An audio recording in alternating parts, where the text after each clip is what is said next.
যে আওয়ামী জাহিলিয়াত তৈরি করা হয়েছিল বাংলাদেশ ইসলামী ছাত্র শিবির এটাকে ইসলামের জগতে প্রবেশ করিয়ে আলোর একটা বাংলাদেশ আমরা তৈরি করতে পারবো বলে আশা করি ইনশাআল্লাহ। সে সৎ যোগ্য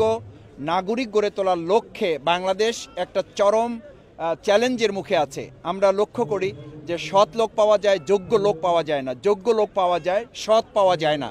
এই দুটোর কম্বিনেশন করার একটা চ্যালেঞ্জিং স্টুডেন্ট উইংয়ের নাম হচ্ছে বাংলাদেশ ইসলামী ছাত্র শিবির, এবং সেটা ইতিমধ্যে তা প্রমাণ করা সম্ভব হয়েছে যে বাংলাদেশ ইসলামী ছাত্র শিবির শুধু মাদ্রাসায় পড়া ছাত্ররা নয়, বাংলাদেশ ইসলামী ছাত্র শিবির শুধু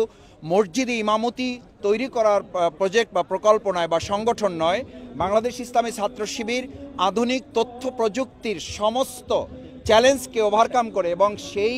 সুবিধাকে কাজে লাগিয়ে ইসলামী ছাত্র শিবির যে কথাগুলো ইতিপূর্বে বলেছে যে science and religion cannot go together, যে একসময় বলা হতো যে বিজ্ঞান এবং ধর্ম, ইসলাম এবং বিজ্ঞান একসাথে চলতে পারে না। আজকে ইসলামী ছাত্র শিবির এই সায়েন্স ফিস্টের মাধ্যমে প্রমাণ করেছে সায়েন্স উইদাউট রিলিজিয়ান, মানে বিজ্ঞান চলতে পারে না ধর্ম ছাড়া। Science without religion can go together. পৃথিবী এখন দেখেছে যে বিজ্ঞান থাকতে পারে যদি সেখানে ধর্ম না থাকে, নৈতিকতা না থাকে, ইসলামের আদর্শিক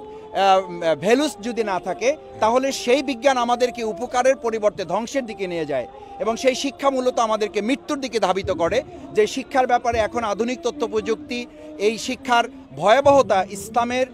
ব্যতিক্রম এবং ইসলামকে বাদ দিয়ে যারা চিন্তা করে তারাই বলে যে our knowledge brings us nearer ignorance two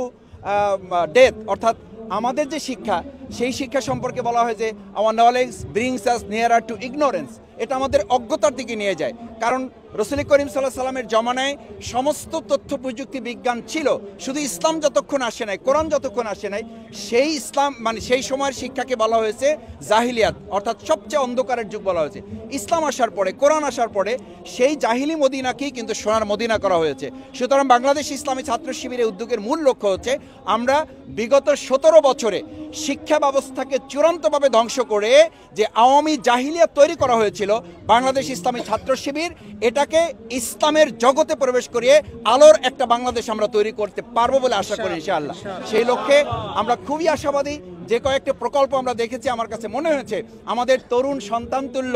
শিক্ষার্থী ছাত্র ছাত্রীরা যে প্রজেক্ট নিয়ে এসেছে, আমি মনে করি তারা একটা প্রজেক্ট নিয়ে এসে নাই, তারা পুরো বাংলাদেশকে গোটা পৃথিবীতে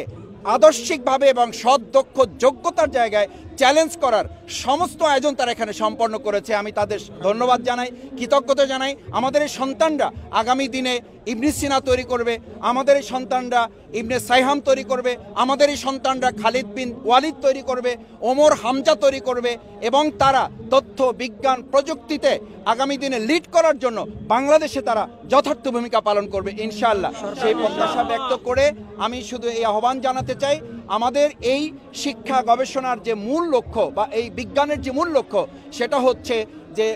আমাদের যেটা বলা হয় যে ক্যারিয়ার উইদাউট ক্যারেক্টার, আমাদের যত যোগ্যতা সম্পন্ন লোকই হোক, ইসলামী ছাত্র শিবির আজকে সমস্ত প্রজেক্টগুলোর মধ্যে দিয়ে মেসেজ দিতে চেয়েছে যে আমাদের career without character is more dangerous then a lion. আমাদের যোগ্যতা সম্পন্ন লোক লাগবে, কিন্তু তার সাথে যদি আদর্শ, নৈতিকতা, চরিত্রের সমন্বয় না ঘটে, তাহলে আমরা যেমন ধর্ষণের সেঞ্চুরি পেয়েছি,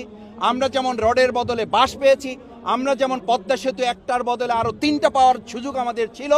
এই দুর্নীতির মহাসড়ক থেকে বের হয়ে আমরা উন্নয়ন এবং আদর্শের রোল মডেল আমরা আমাদের বাংলাদেশকে নিয়ে যাব ইনশাআল্লাহ।